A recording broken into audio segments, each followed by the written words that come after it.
অনেকে মনে করেন বিশ্ব ক্রিকেটে ধ্বংসাত্মক ওপেন করাটা নাকি শ্রীলঙ্কার সনাত জয়াসুরিয়া শুরু করেছিলেন।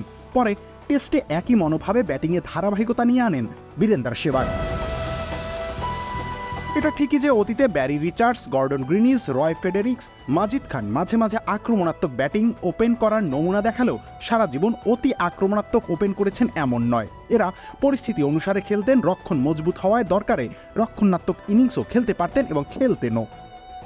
কিন্তু ৮-এর দশকে টেস্ট বা একদিনে অতি আক্রমণাত্মক ওপেন করার রীতি বা বলা যায় প্রথাগত ব্যাপার জলাঞ্জলি দিয়ে প্রলয়ঙ্কর ওপেন করার রীতি নিয়ে আসেন কৃষ্ণমাচারী শ্রীকান্ত।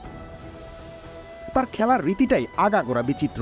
বিচিত্র স্ট্যান্স, দুই পা বড় ফাঁক রেখে ব্যাট হাতে দাঁড়ানো, বিচিত্র মুখভঙ্গি, অকুতোভয় শট খেলা, রক্ষণের নিয়ম না মানা। এর সাথে ছিল প্রলয়ঙ্কর স্কোয়ার কাট, পুল বা হুক শট।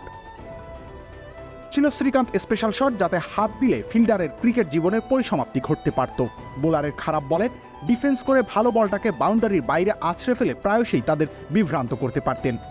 খামেরা তো দাগ হয় কিভাবে? এই যে ভাবি, দাগও যাবে রাগও যাবে, নিন চাকা সুপার হোয়াইট।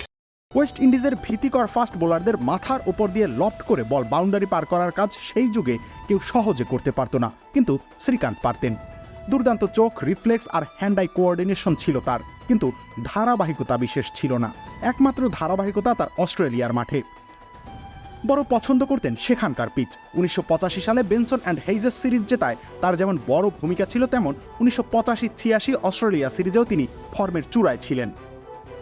প্রথম টেস্টে অ্যাডিলেডে তিনি 80 বলে 59 রানের ইনিংস খেলেন। পরের টেস্টে মেলবোর্নে করেন 89 বলে 86 রান।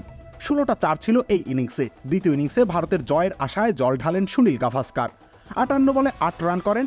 126 রান জেতার জন্য দরকার ছিল শ্রীকান্ত 61 বলে 38 রান করেন, অথচ 25 ওভার ভারত ব্যাট করেছিল। কেন জেতার বিন্দুমাত্র প্রয়াস শ্রীকান্ত থাকা সত্ত্বেও ভারত নেয়নি তা রহস্যজনক। পরের টেস্ট সিডনিতে শ্রীকান্ত আবারও ধ্বংসাত্মক ওপেন করেন। এবার 117 বলে 116 আসে তার ব্যাট থেকে। 19টা 4 আর 1 ছক্কায় সাজানো সেই ইনিংস অতুলনীয় ছিল। এ টেস্টও ভারত জিততে পারত যদি ভালো স্পিনার দলে রাখা হতো। শিবলালের পাশে সাপোর্ট দেওয়ার কেউই ছিলেন না। 1985 আর 1992 দুবারই সিডনি টেস্টে জয় হাতছাড়া হয় ভুল দল নির্বাচন আর আম্পায়ারিংয়ের কারণে।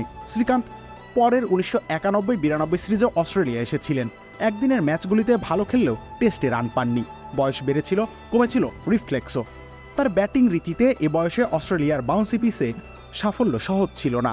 তবুও তার অতীত রেকর্ড দেখে টিম ম্যানেজমেন্ট ভরসা করেছিল, কিন্তু পুরো সফল হননি শ্রীকান্ত। তবে আজও 8-এর অন্যতম সেরা এন্টারটেইনার হিসেবে শ্রীকান্ত স্মৃতিতে আছেন ও থাকবেন। 1983 বিশ্বকাপ ফাইনাল বা ইডেনে প্রথম একদিনের ম্যাচের অতুলনীয় শতরান ভোলা যাবে না। ক্রিকেটে নতুন চরিত্র আসবেন, কিন্তু বিচিত্র শ্রীকান্ত ভারতীয় ক্রিকেট ভক্তদের মনেই থেকে যাবেন। রবিউল ইসলাম রনি, খেলা 71।